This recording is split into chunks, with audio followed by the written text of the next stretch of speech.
Assalomu alaykum do'stlar. Moskvadan Toshkentga mana avtovokzaldan reyslarimiz ketyapti. Aka-ukalar joylashyapti. Borib keladiganlar telefon qilaverasizlar, ekranga nomerlarni yozib qo'yamiz. Ayol kishilar bor, bolaliklar bor. Narxlari o'zgarmaydi. Cho'tki ketadigan avtobuslar mana qo'linglarda bilet bilan ketsanglar bo'laveradi. O'zbekiston nomerda reysimiz.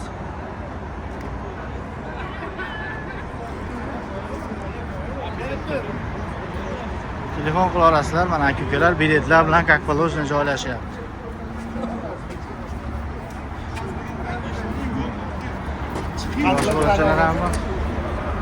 Yosh bolalar ham bor mana.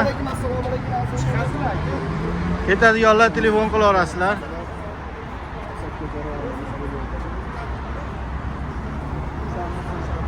Biletlar bilan aka-ukalar joylashyapti. Bilet bormi?